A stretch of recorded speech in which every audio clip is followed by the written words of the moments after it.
you cannot acquire knowledge from the dead leaves of books. You have to have a living master, one who says, I received my knowledge from another living authority, who from another, going all the way back to the companions or the prophet. So this, it's like saying a great philosopher, and you say, well, I knew that person personally, and so I know something which the writers of books about him do not know. So acquiring knowledge from a living master who is known as Sheikh is very important in Sufism. And that's why we have what's known as turuq, or orders or fraternities. That is a grand Sufi master interpreted Sufism in a certain way, and then he had disciples, and those disciples had their disciples, and the order came to be known after the one who founded it. So there are several such orders or fraternities in Sufism. Sufism and the law.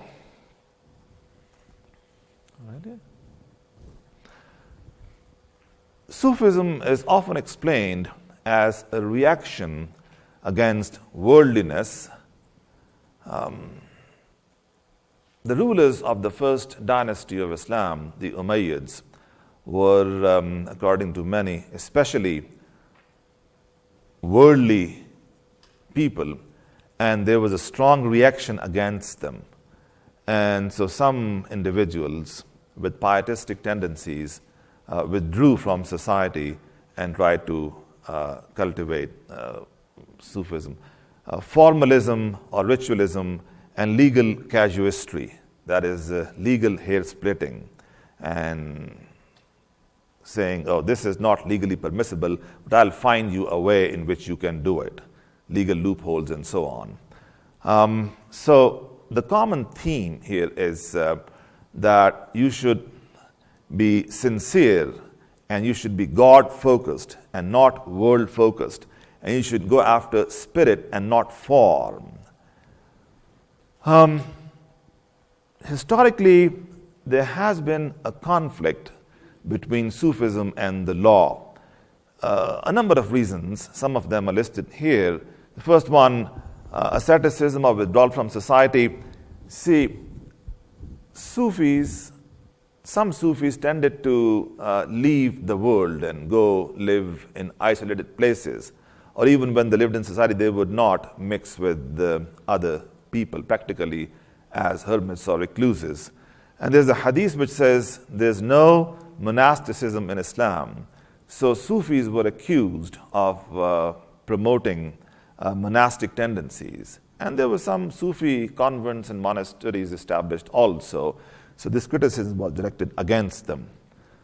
The Sufi emphasis on spirit to the disregard of the law sometimes resulted in antinomianism.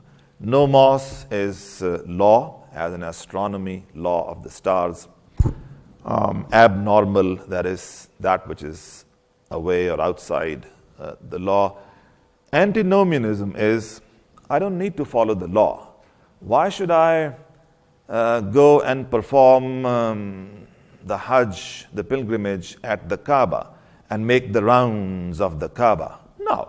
The Kaaba comes all the way and makes the rounds of my heart. Why should I pray 5 times a day when my heart is praying 24 hours a day? 5 times? No, does not matter. Why should I pray 30 days in a year when I'm practically fasting all the days of the year? So the law is for the weak. They need these crutches.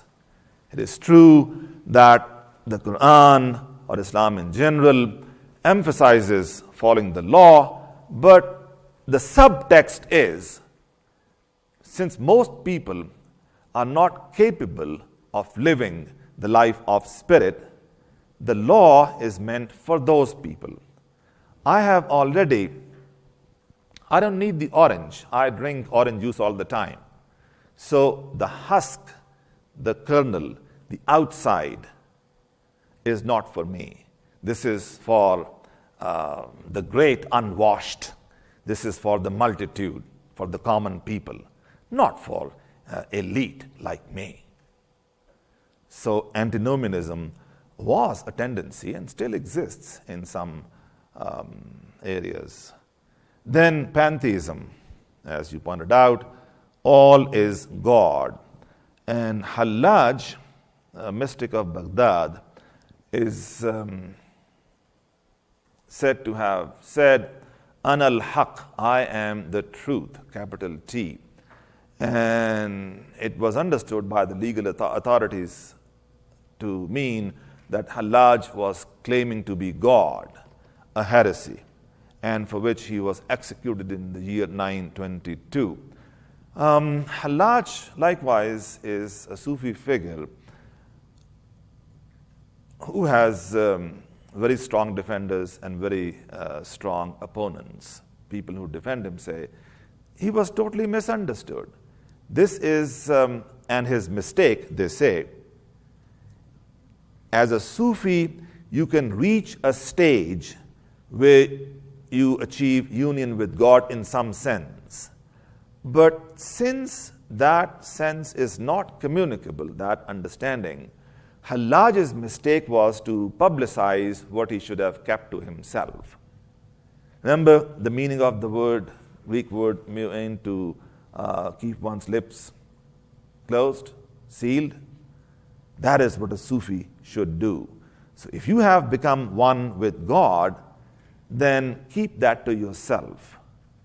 Do not publicize it. And they say, some say that Hallaj was rightly executed. He was from the legal standpoint, but wrongly executed from the mystical standpoint. Because that's the punishment, not for what he said, but because he said it.